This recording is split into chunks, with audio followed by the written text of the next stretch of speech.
안녕하세요. 얼마 전 홀로서기에 성공한 30대 후반 여성이에요. 저를 이용하기만 하려던 시댁과 손절한 사연 한번 들어보시겠어요? 저는 남편보다 8살 어려요. 그리고 그 이후로 결혼 전 시모가 결혼을 반대했었죠. 웃긴 건 그때 당시 제 나이가 20대 후반이었다는 거예요. 절대 어린 나이가 아닌데 그래도 시모는 결혼을 반대하더군요. 그리고 시모도 시부와 10살이나 차이가 났는데 말이죠. 결혼을 안 했더라면 차라리 나았을 텐데 어쩌겠어요. 그때는 둘이 로미오와 줄리엣이라도 된 것 같은 기분이었거든요. 반대하면 더 타오른다더니 옛말 하나 틀린 거 하나 없더군요. 남편이 처음이자 마지막으로 한 번만 만나보라며 자기 부모님을 설득했고 결국 저는 시부모를 볼 수 있게 됐어요. 그래, 내 듣기로는 아버지께서 몇 해 전에 돌아가셨다고? 네, 제가 대학 들어가고 나서 암 때문에 입원하셨다가 결국 돌아가셨어요. 어머니께서 고생이 많으셨겠구나. 네, 일하시느라 바쁘셔서 자주 병원에 오지는 못하셨지만 아버지 돌아가실 때까지 병간호하면서 어머니도 도와드렸어요. 그러자 입 꾹 다물고 아무 말 안 하던 시모가 갑자기 끼어들어 묻더군요. 네가 아버지 병간호를 다 했다고? 암이라고 해도 연명치료로 꽤 오랫동안 병원에 계셨을 텐데 얼마 동안 병간호해드린 거야? 2년 반 정도요. 어머나, 긴 병에 효자 없다는데 어떻게 그렇게 오랫동안 간병을? 너무 어려서 걱정했더니 다 큰 어른이었네. 어린 아가씨가 어른 공경할 줄도 알고 참 기특해. 그런 것도 모르고 나는 여태까지 철없는 어린애라고만 생각했어.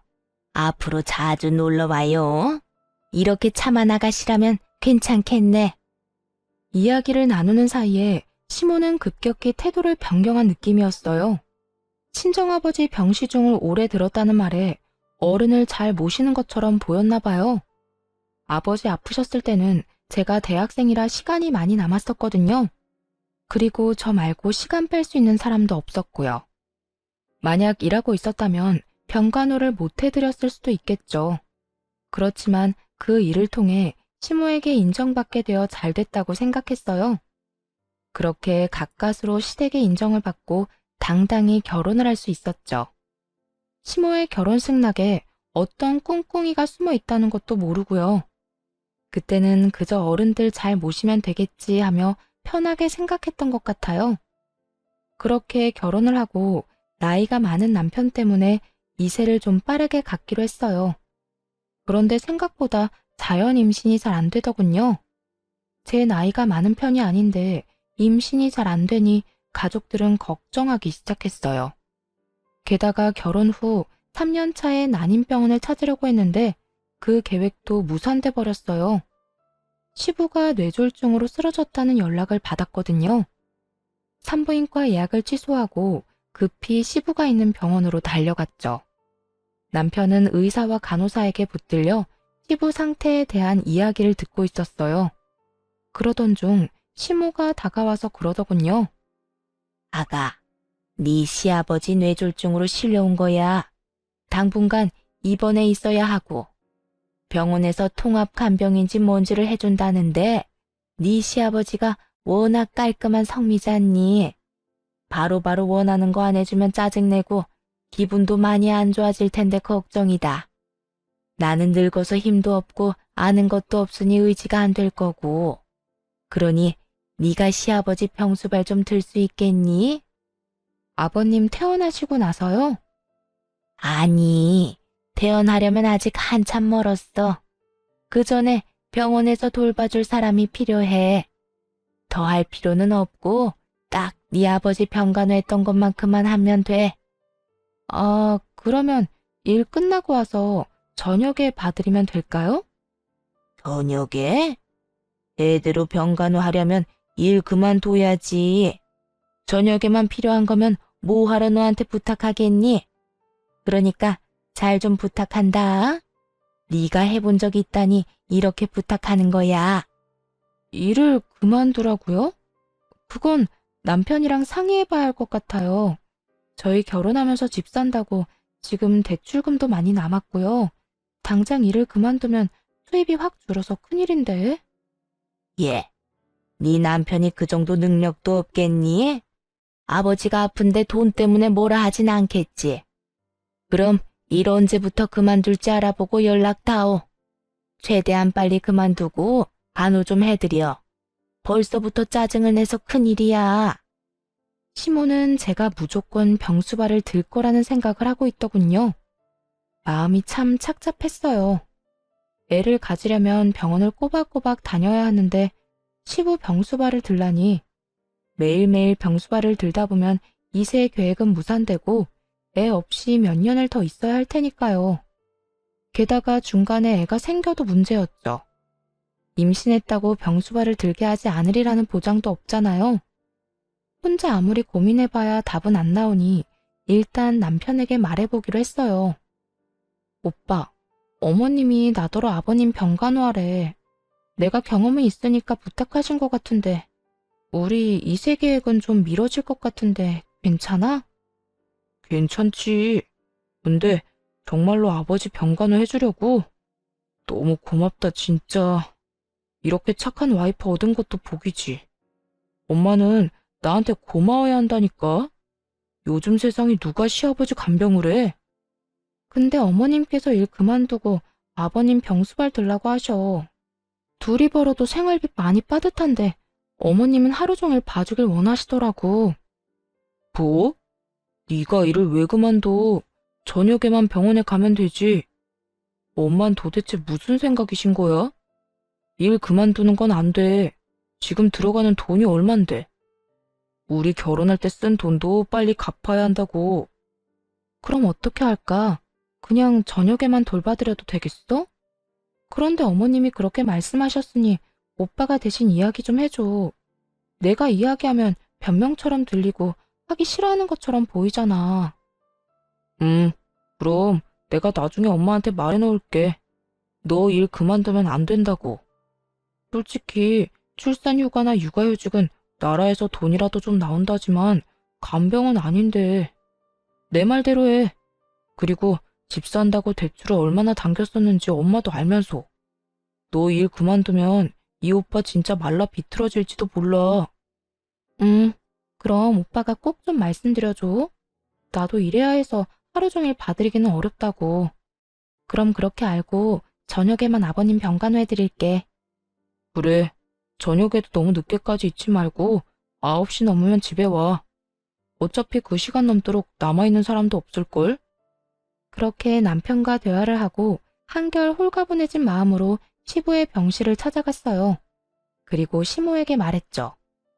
어머님, 오빠한테 혹시 연락 받으셨어요? 무슨 연락?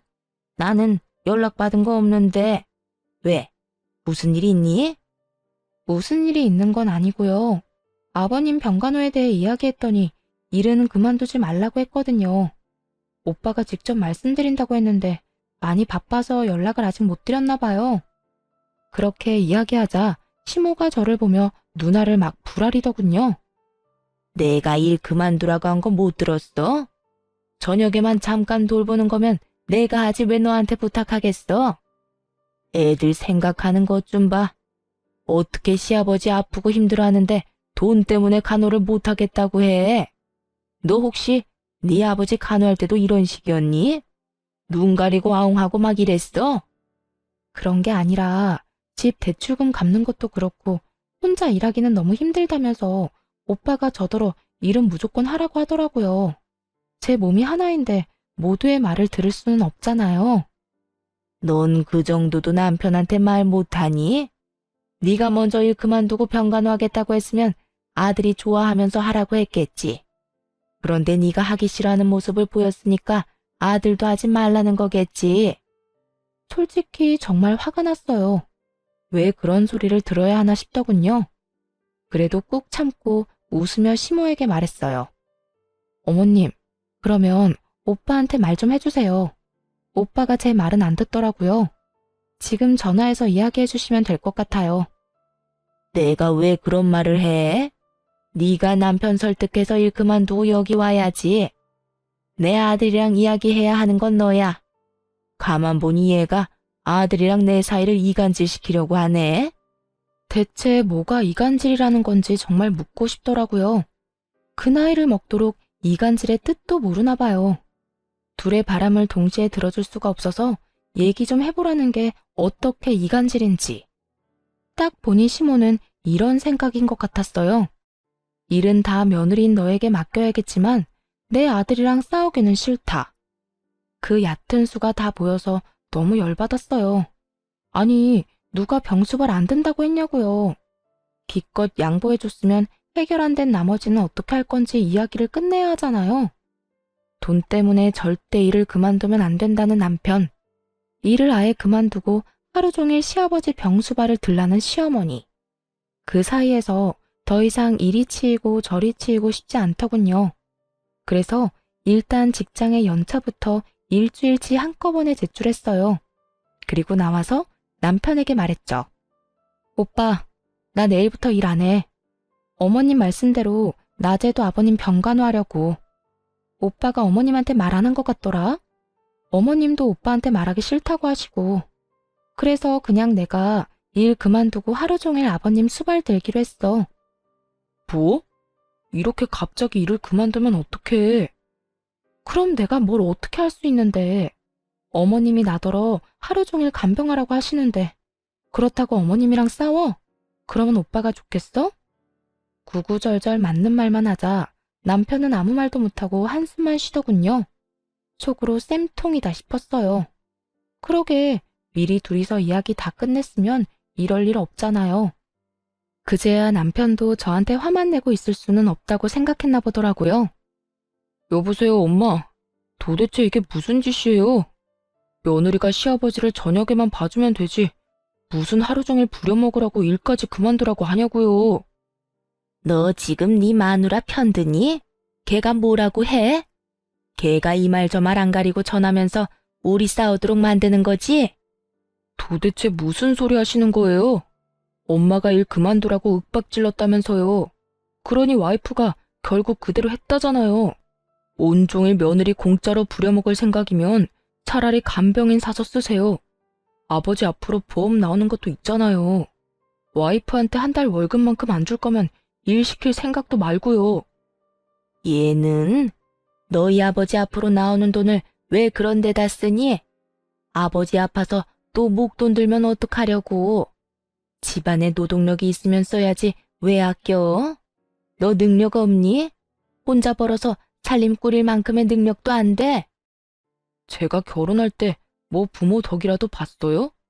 저한테서 능력 찾지 말고 엄마나 잘해요.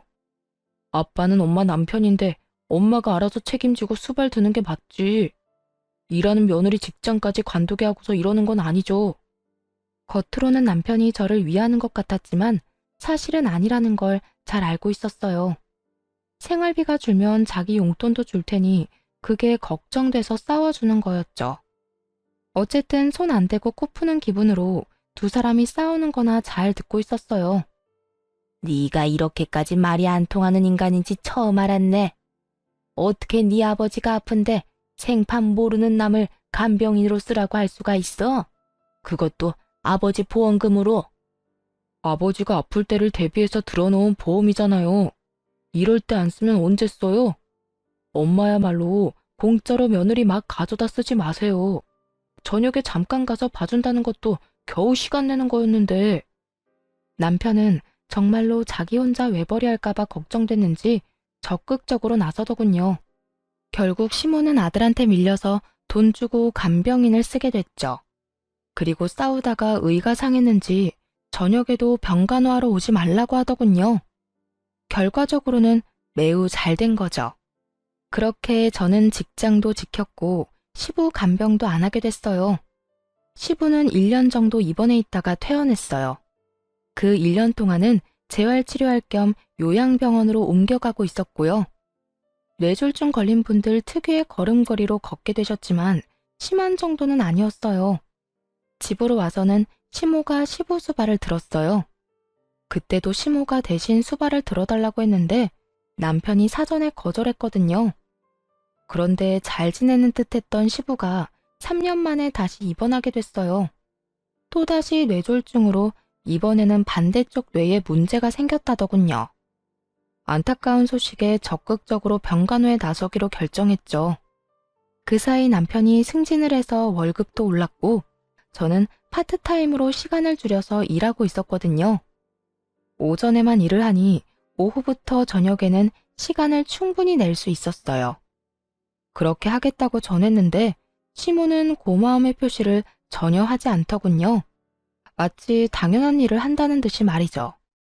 그리고 시부를 저에게 맡겨두고는 병원에 와보지도 않았어요. 그래도 오전에는 시모가 와 있을 줄 알았는데 아예 발걸음조차 안 하더군요. 그렇게 저 혼자만 시부 간병하고 의료진 이야기를 듣고 시부에게 필요한 것들을 준비하는 나날이었어요. 게다가 남편도 많이 바쁜지 매일같이 야근하고 병문안도 제대로 오질 못하더라고요. 그 상태로 2달 정도 흘렀는데 어느 날부터 시모가 함께 간병하기 시작하더군요. 뭐 힘쓰는 일은 제 몫이었고 시모는 그냥 의료진 말 정도만 듣긴 했지만요. 문제는 시모가 사람을 괴롭게 만든다는 거였어요. 얘, 이거 좀 문제 있어 보이지 않니? 가서 간호사한테 이야기하고 오너라. 그리고 이게 뭐야? 옆에 좀 치우고 살아. 무슨 서랍에 네 물건만 한가득하니? 이렇게 사사건건 짜증을 마구 냈죠. 하루는 집에 잠깐 갔다 와야 할 일이 있어서 시모에게 말했거든요. 어머님, 저 잠깐 집에 다녀와야 하는데 아버님 잠깐만 봐주세요. 한 30분이면 돼요. 그날은 사실 남편 생일이라 남편이 오기 전에 미역국이라도 만들어 두려고 했어요. 남편이 야근을 한다길래 저녁 시간 맞춰서 집에 잠깐 가려고 했는데 시모가 갑자기 저를 붙잡더군요. 집에는 갑자기 왜 가니? 여기 지금 할 일 안 끝난 거 안 보여? 어머님, 오늘 그이 생일인데 야근한대요. 미역국이라도 먹여야죠. 아침에 제가 일찍 출근하는 바람에 미역국도 못하고 나왔거든요. 참나, 지가 알아서 사 먹었겠지. 한 번쯤 안 먹어도 큰일 안 생긴다. 오늘 너희 시아버지 심기가 불편해 보이니까 저녁까지 있다가 가. 걱정되면 내가 아들한테 전화해주마. 다 큰 놈이 미역국 정도는 알아서 먹겠지. 시모의 말에 좀 의아해졌어요. 생일에 미역국 못 먹으면 마치 인생 말아먹는 것처럼 굴던 사람이 바로 시모거든요. 그런 사람이 아무렇지 않게 이런 말을 하다니. 솔직히 이해가 안 갔습니다. 그런데 이상한 건 그뿐만이 아니었어요. 그 뒤로도 어쩌다 저녁에 집으로 가려고 하면 꼭 못 가게 하더라고요. 이상하다 싶어서 하루는 시모가 없는 틈에 간호사에게 말해두고 집으로 향했어요. 시모가 왜 집에 못 가게 하나 궁금했거든요. 그날은 토요일이라 아침부터 시부 병원에 나와 있던 상황이었죠. 그런데 오후 5시에 집으로 들어갔는데 아침과는 완전히 다른 모습이었어요. 집안 가득 여자 향수 냄새가 진하게 배어 있더라고요. 방금 전까지 누군가 있었던 것 같았어요. 게다가 목욕탕은 다 젖어 있었죠. 남편이 씻고 나간 걸 수도 있지만 결정적으로 싱크대에 2인분의 식기가 있었어요. 순간 머릿속에 수많은 생각이 지나가더군요. 남편이 누군가와 함께 있었고 씻고 방금 나갔다는 건 확실해 보였어요. 설마 바람을 피우나 싶어 초조하게 입술만 깨물고 있었죠. 남편에게 추궁할까 했지만 이 진한 향수의 주인이 여자가 아닐 수도 있잖아요. 바람은 아닐 거라는 작은 희망을 붙잡았죠. 그래도 혹시 모르니 그날 저녁 인터넷으로 녹음기를 여러 개 샀어요. 그리고 아침에 출근하기 전에 항상 그걸 틀어놓고 나왔죠. 안방, 거실, 부엌에 몰래 숨겨두고 며칠간 확인을 했어요. 처음 며칠은 조용하더군요. 그나마 이상한 점은 남편이 매일같이 늦게 온다는 점이었어요. 평일 내내 야근을 하는 건 아무래도 좀 수상하잖아요. 그러다 드디어 주말에 남편의 이중 생활이 녹음기에 딱 걸리고 말았어요. 자기야, 와이프는 내가 이렇게 집에 왔다 갔다 하는데도 모르나 봐? 몰라. 요즘 많이 바쁘거든. 그러니까 내가 너 여기로 불렀지. 밖에서 노는 것도 좋지만 역시 집이 최고잖아. 와이프 몰래 스릴도 즐기고. 오는 시간이 좀 늦어졌으면 좋겠는데 그 여자는 단 한 번을 늦게 오는 법이 없어. 그러면 우리한테는 다행이지. 쓸데없이 빨리 오진 않을 거 아니야? 그런데 우리 집은 언제쯤 계약되는 거야? 얼른 거기서 살고 싶단 말이야. 계약은 벌써 끝났지. 이제 몸만 들어가면 돼. 엄마한테 돈까지 빌려서 가는 거니까 나중에 우리 엄마한테 잘해. 알았지? 걱정 마. 내가 어른들을 얼마나 잘 모시는데. 그래도 병수발까지 들기는 좀 힘들겠지만 혹시 집에 아프신 분은 없지? 어? 그럼 아픈 사람 없어. 다들 건강하셔. 그리고 아직 그런 거 생각 안 해도 돼. 그 여자랑 이혼하고 나면 생각할 문제지. 그래서 이혼은 언제 할 건데? 언제까지 나 이렇게 외롭게 둘 거냐고. 조금만 기다려줘. 때가 되면 내가 다 알아서 할 테니까 그때까지만 좀 참아. 알았지? 그런 대화가 함께 쪽쪽 소리까지 듣고 있으려니 귀가 썩을 것 같더군요. 게다가 시모에게 돈을 빌려서 상간녀와 살 집을 마련했단 말에 정신이 확 들었어요. 순간 남편에게 전화하려다가 말았습니다. 혹시라도 증거 불충분으로 이혼할 때 불리하면 어떡하나 싶어서요. 지금 이 상황만으로도 충분히 억울한데 재산 분할이며 위자료도 제대로 못 받으면 정말 억울할 것 같더라고요. 시모에게는 말을 해야 하나 말아야 하나 고민했어요. 팔은 안으로 굽는다는데 제 말이 통하기는 할까 하는 생각이 들었거든요. 그래서 결국 말하지 않기로 했어요. 그리고 조심스레 증거를 모으기로 했죠. 그런데 며칠 지나지 않아서 시모가 뜬금없이 이런 말을 하더라고요. 너 요즘 돈을 어디에다 쓰니? 내가 보니까 돈 쓸 곳이 없어 보이는데 왜 집에 돈이 없다고 했어? 네? 그게 무슨 말씀이세요? 아니, 너 네 남편한테 돈이 부족하다고 나한테 돈 좀 빌리라고 말했다면서. 설마 시아버지 병수발 하는데 돈 안 줬다고 그러는 건 아니지? 그렇게 말하며 시모가 눈을 새초롬하게 떠 흘겨보더군요. 그제야 남편과 상간녀가 나눈 대화가 떠올랐어요. 시모에게 돈을 받아 둘이서 살 집을 샀다는 그 대화 말이에요. 그러자 저도 모르게 화가 확 치밀었죠. 너 남의 돈 그렇게 함부로 가져가는 거 아니다. 가족끼리 이런 말 하긴 좀 그런데 매달 꼬박꼬박 갚아줬으면 좋겠어. 아들이 나중에 한꺼번에 갚아준다고 했는데 그게 마음처럼 되겠니? 차라리 매달 조금씩이라도 돌려받는 게 마음 편하지. 혹시 돈이 없으면 친정에서 빌려서라도 갚아라. 알았니? 그 말을 듣는데 진짜 한 소리 퍼붓고 싶더라고요.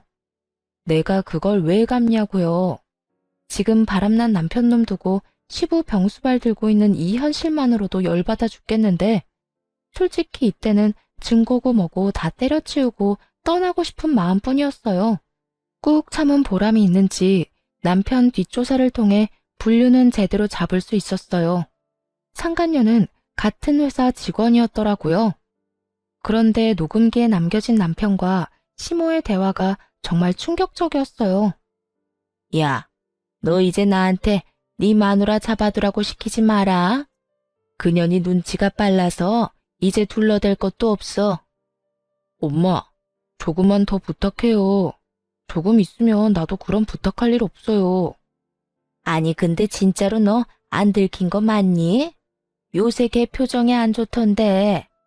너 바람난 거 들키면 네 마누라가 시아버지 간호한다고 하겠어?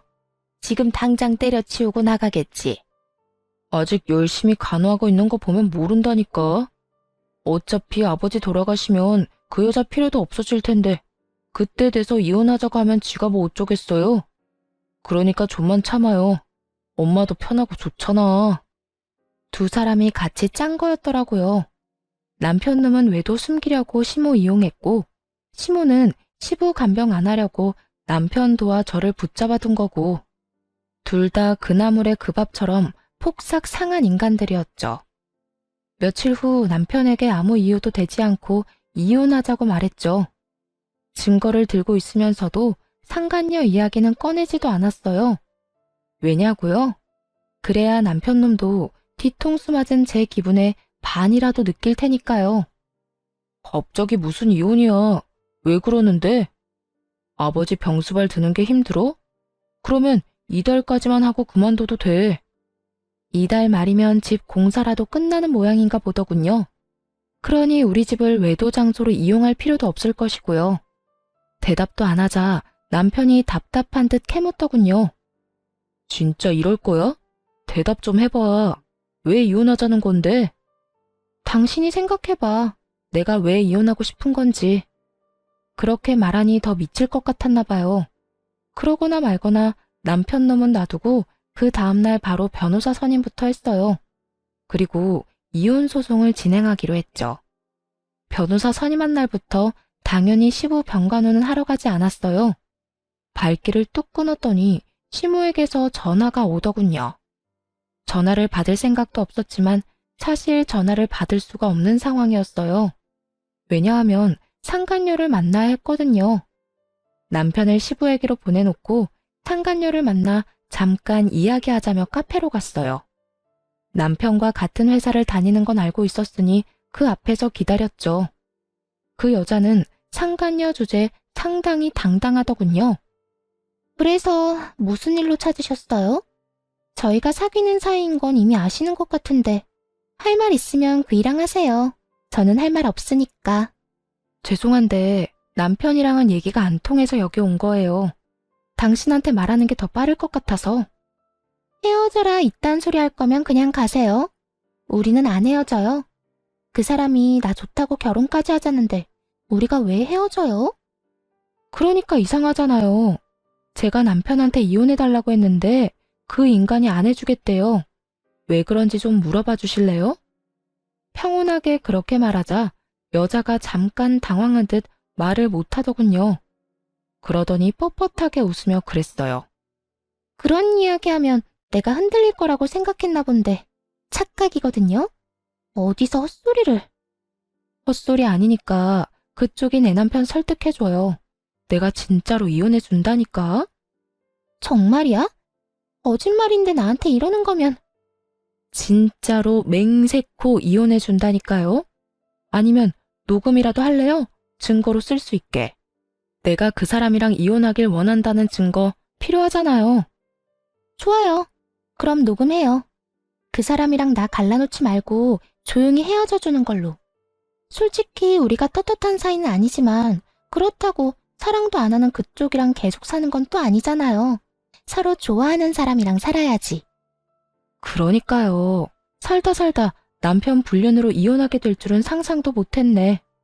어쨌든 그쪽이 당장 이혼할 수 있도록 남편 설득 한번 시켜줘 봐요. 멍청한 상간녀는 그렇게 제 앞에서 남편에게 전화를 했어요. 스스로 불륜했음을 시인하는 내용을 잔뜩 녹음해놓고 말이죠. 자기야, 와이프랑 언제 이혼하는 거야? 빨리 이혼하고 우리 같이 살면 안 돼? 갑자기 또 왜 그래? 내가 때가 되면 말한다고 얘기했잖아. 그것도 못 기다려? 우리 애기가 왜 또 마음이 조급해졌지? 이제 당신 집도 생겼는데. 그때가 언젠데. 혹시 이미 이혼하자는 얘기 나온 거 아니야? 상대방이 먼저 이혼하자고 하면 무조건 이혼해? 알았지? 아니, 근데 도대체 무슨 때를 기다린다는 거야? 어쨌든 그런 게 있어. 와이프랑 나는 법적으로 얽힌 사이니까 마구잡이로 이혼할 수는 없다고.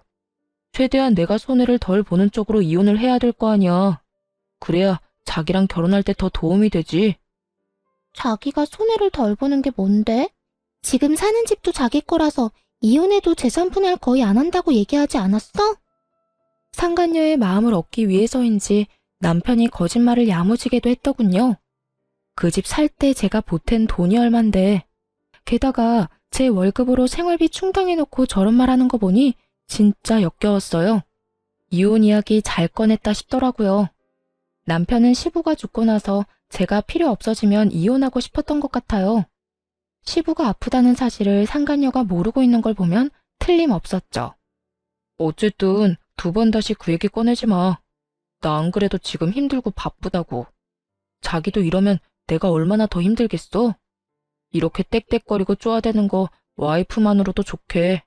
그러니까 조금만 더 기다려. 알았지? 상간녀의 마음을 아는지 모르는지 남편놈은 당장은 이혼 못한다고 못 박았어요. 상간녀는 그런 남편의 단호함에 열받았는지 끈질기게 물고 늘어지더군요. 그 모습을 보는데 솔직히 너무 웃겼어요.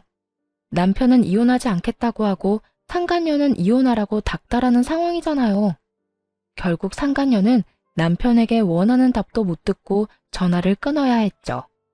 카페에서 나오려는데 제 핸드폰이 또 울리더군요. 발신인을 확인해보니 역시나 시모였어요. 상간녀와의 용건도 끝났겠다 전화를 받았죠. 너 왜 안 오니? 오늘 내가 얼마나 중요한 약속이 있었는데. 너 때문에 지금 약속 깨고 혼자 병실 지키는 중이다. 어떻게 이렇게 생각이 없을 수가 있어? 못 오면 연락을 하든지. 지금 가는 길이에요. 가서 말씀드릴게요. 딱 그 말만 하고 전화를 끊고서 시부가 있는 병원으로 향했어요. 병실에 들어갔더니 시모가 미친 듯이 화를 내더군요. 야, 너 그따위로밖에 말을 못해? 뭐, 지금 가는 길이에요? 가서 말씀드릴게요? 어떻게 그런 말을 해, 건방지게. 와서 죄송하다. 무슨 일 때문에 늦었다. 그러고 무릎 꿇고 사과해야 되는 거 아니야? 시모가 앞에서 뭐라고 떠들든 귓등으로도 안 듣고 할 일만 했어요. 바로 제 짐을 챙기는 일이요. 시부 병간호를 더 이상 할 필요는 없잖아요. 이미 이혼하자고 남편한테 이야기했는데 말이죠. 시모도 그제야 뭔가 이상하게 느껴졌는지 이내 조용히 눈치를 살피기 시작했어요. 아무 말 없이 짐을 다 싼 후에 시모에게 말했죠. 앞으로 저는 여기 올 일 없을 거예요. 아버님 수발은 이제 남편 상간녀한테 부탁하시면 되겠네요. 남편한테 좋은 여자가 있다는데 제가 힘들게 수발될 필요 없잖아요. 안 그래요? 그렇게 말하자 시모가 깜짝 놀랐는지 아무 말도 못하고 눈을 피하더군요. 그런 시모에게 한마디 더 해줬어요. 어머님도 참 고생하셨어요. 여태까지 아들 바람 피우는 거 도와주시느라. 이제 저희 이혼하고 나면 그런 짓은 안 하셔도 되니까 좋겠네요. 신경 쓸 일이 하나 줄잖아요. 네가 무슨 말을 하는 건지 난 잘 모르겠구나. 그런데 너희 이혼하기로 했니? 나한테 빌려간 돈은 어떡하고? 그 돈 갚기 전에는 이혼 못한다. 다시 돌려줄 때까지 절대로 허락 못해. 아, 그 돈이요? 남편이 어디 썼는지 잘 알 거예요. 저도 들은 적만 있는데 아마 상간녀 집 사주는 데 썼을걸요? 그러니까 돈 받고 싶으시면 상간녀한테 가서 달라고 하세요. 원하시면 제 금융기록 다 까봐도 상관없고요. 그 이야기를 듣자마자 시모가 노발대발 하더군요. 미친놈이 그 돈을 상간녀한테 줬다고? 나한테는 분명히 네가 필요해서 가져간다고 했는데. 그러더니 곧바로 남편에게 전화를 하더군요. 너 어디야? 당장 네 아버지 병원으로 튀어와. 왜 그래요? 안 그래도 병원 앞이에요. 연락을 안 받았더니 남편도 마침 이 병원으로 저를 찾으러 왔더군요. 야 이놈아, 너 내 돈 어쨌어? 그 돈 상간녀한테 줬다는 게 진짜야? 너 그년한테 얼마나 줬어? 엄마, 미쳤어? 갑자기 무슨 상관녀야. 와이프가 오해하잖아요. 무슨 착각하고 그런 말 하는지 모르겠는데 그만 좀 해요. 시모의 말에 남편놈이 기겁을 하며 자기를 두들겨대는 시모를 떼어내더군요. 이제 와서 네 마누라한테 들킬까봐 걱정이냐? 이놈아, 이미 다 알고 있어. 네 상간녀가 내 돈 가져간 것까지 알고 있더라. 너 도대체 뭐 하고 다닌 거야? 내 돈 받을 수 있는 건 맞아? 그러자 시모보다 더 절박한 표정으로 남편이 저를 바라보며 말했어요. 여보, 아니야. 당신이 오해하고 있는 거야. 내가 다 설명할 수 있어. 나는 오해하고 있는 거 하나도 없어. 그러니까 앞으로 당신 아버지 병간호는 상간녀나 시켜. 사랑하는 남자 아버지니까 그 수발도 다 들겠지. 예비 시어머니한테 빌려간 돈도 다시 돌려줄 테고. 지금 안 보여? 어머님 돈 못 받으실까봐 눈에 핏발 선 거. 꼭 돌려주라고 전해줘. 그렇게 말하자 시모는 새삼 또 열받았는지 남편 놈 멱살을 붙들고 소리치더군요. 너 당장 내 돈 가져와. 아니면 네가 매달 이자까지 쳐서 갚든지. 무려 7천만 원이나 처먹고 입을 싹 닫아? 네가 아들놈이야? 여자한테 미쳐가지고 엄마를 속여? 아, 진짜. 그만 좀 하라고요. 지금 이대로 와이프 보내면 꼼짝없이 이혼이잖아요. 여보, 잠깐만. 저를 붙잡으려는 남편을 시모가 붙들고 아주 난리도 아니었어요. 그런 두 사람을 뒤로하고 집으로 돌아와 짐을 챙겨 나왔죠. 소장도 날아갔는지 그 뒤로 남편이 전화하고 난리 났더군요. 사실 상간녀에게 보낸 소장이 무슨 이유에서인지 한번 반송됐거든요. 그래서 다음에는 회사로 소장을 보내버렸더니 결국 소문이 다 난 거죠. 미혼인 여자가 위자료 소장 받았는데 그 이유가 뭐겠어요? 평소 남편이랑 친하게 지냈기에 사람들 입에서 입으로 아름아름 퍼져나가며 결국 회사 전체에 소문이 나버렸대요. 남편 놈이 제발 만나서 이야기하자길래 상간녀한테도 연락해서 나오라고 했어요. 셋이 만나 깔끔하게 단판 짓는 게 낫다고 생각했거든요. 여보, 진짜로 그런 거 아니야. 불륜이라니. 발뺌을 하시겠다. 이거 보세요. 이미 당신 상간녀가 바람난 거 시인했고 녹음까지 다 해놨어. 증거자료 한번 들어볼래? 상간녀 음성이 녹음된 파일을 들려주니 남편 놈이 이를 꽉 깨물더군요. 그러고는 너무 열받았는지 마침 이쪽으로 오던 상간녀에게 소리를 꽥 질렀어요. 너 미쳤어? 어? 바보 천치가 아닌 이상 네가 유부남이랑 만난 걸 인정하는 녹음을 왜 해? 당연히 이 여자가 이혼해준다고 하니까 그랬지. 아니, 자기야말로 이게 나한테 화낼 일이야? 언제는 이혼하고 나랑 살고 싶다며. 그런데 이제 와서 화내는 거 보니까 이혼 진짜로 하기 싫었나 봐. 아니, 자기야, 그게 아니라. 이 쓰레기야, 내가 장난감처럼 보여? 너 그 집도 온전히 네 거 아니라며? 또 너네 엄마가 집안에 아픈 사람 있어서 병수발까지 들어야 한다고 하더라? 회사에도 소문 다 나서 지금 열받아 죽겠는데. 헤어져. 나 이런 식으로 너랑 만날 생각 없어. 자기야, 잠깐만 있어봐. 내 말 좀 들어보라고. 야, 너 내가 준 돈은 돌려줘야 할 거 아니야? 이 미친놈아. 그 돈은 내 위자료야. 너한테 돌려줄 필요 없다고. 너 같은 사기꾼한테 당한 거 생각하면 그것도 싼 거지. 상간녀와 사이가 틀어지는 바람에 남편 놈은 그쪽을 달래느라 정신이 없었어요. 하긴 저하고는 이미 법적으로 정리가 되어가고 있었으니까요. 남편 입장에서는 저쪽이라도 건져야 자기 살구멍이 보이지 않았겠어요? 그렇게 저와 남편은 이혼하게 됐어요. 당연히 남편의 불륜, 시부를 모시던 제 상황 등이 참작되어 제게 유리하게 끝났죠. 그런데 판결이 나고 전 시모가 친정까지 저를 찾아왔더군요. 얘야, 이제 그 여자랑 우리 아들 헤어졌어. 그러니까 다시 제자리로 돌아오거라, 응? 우리 아들 혼자서 힘들어하는 거 보니 내가 더 힘들구나. 너도 어차피 이혼하고 힘들지 않니? 우리가 앞으로 너 하고 싶은 대로 다 하게 해줄 테니. 아주머니, 저는 다시 돌아갈 생각 추호도 없어요. 두 사람이 한 행동이 괘씸해서 싫어요. 마누라한테 대리호도 시켜놓고 바람 피운 놈이나 그런 놈도 아들이라고 며느리 속인 아주머니나 똑같은 쓰레기인데 제가 왜 다시 쓰레기통에 다시 들어가요? 안 그래요? 너 지금 우리한테 쓰레기라고 했어? 그럼 쓰레기가 아니면 뭐예요? 인간이라고 하기엔 한 짓이 너무 더럽잖아요. 저한테 이런 취급 계속 받고 싶은 거 아니면 앞으로 찾아오지 마세요. 결국 전 시모는 좋은 소리 하나도 못 듣고 쫓겨나듯 나갔어요. 정말 괘씸하기 짝이 없었어요. 사람을 한껏 기만해놓고 이제 와서 다시 돌아오라뇨? 제대로 용서를 구한 적도 없으면서 그저 자기들이 힘들어서 찾아왔으면서 이혼하고 나서 전 남편이 힘든 상황에 처한 건 맞아요. 아니, 자기가 뿌린 대로 거둔 상황이죠. 저한테 재산 분할해주고 위자료까지 줘야 해서 살고 있던 집도 팔아야 했고 상간녀와는 싸우고 헤어지는 바람에 그쪽 집으로도 돌아갈 수 없게 됐거든요. 그러니 결국에는 자기 부모님 댁으로 비집고 들어갔다고 하더군요.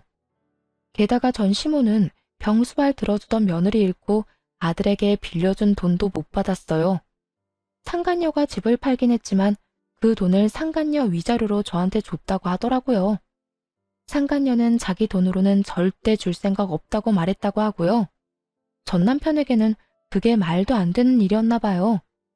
헤어졌으니까 상간녀 위자료는 네가 내라며 상간녀를 엄청 쫓아다녔다고 하더군요. 그렇게 죽고 못 살 것처럼 사랑하더니 한순간에 죽일 것 같은 원수지간이 된 게 웃기지도 않았어요. 저딴 가벼운 사랑 때문에 제 인생이 망가지다니 조금 씁쓸하기도 했어요. 얼마 전에 전 시부가 입원한 병원에 간 적이 있어요. 가까운 지인 한 분이 입원하게 돼서 병문안을 하러요. 그런데 하필 전 시부 병실과 가까웠는지 안에서 얘기하는 소리가 다 들리더군요. 전 시모와 전 남편 목소리였어요. 너 내 돈 언제 갚을 거냐? 능력도 없는 놈이 개집질하다가 이혼당하고 돈까지 날려? 너를 믿은 내가 바보지. 그 돈이 어떤 돈인데? 내 노후 자금 탈탈 털어서 상간녀한테 갖다 바친 네 놈이 제일 나빠 이놈아. 그러는 엄마는 뭐 잘한 거 있어?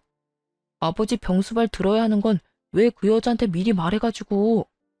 그 여자랑 헤어졌으니까 그 돈을 못 받은 거지. 아우, 진짜 미쳐서 돌아버리겠네. 아니, 뭔 도둑질도 손발이 맞아야 하지. 사람의 탈을 쓰고 어떻게 저렇게 막말을 할 수가 있을까요? 그냥 두 사람 다 참 힘겹게 사는구나 싶었어요. 시모는 아침부터 저녁까지 시부 간병하느라 힘들어 죽고 남편 놈은 여자도 잃고 돈도 잃고 직장에서 퇴사 권유까지 받았다고 하더군요.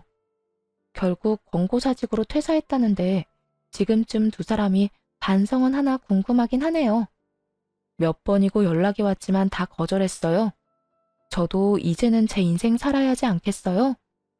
한동안은 후련하기도 했지만 눈물도 많이 흘리며 지냈어요. 사랑을 잃어서 아프다기보다는 배신당한 아픔이 참 컸거든요. 다른 사람을 이제 믿을 수 있을까?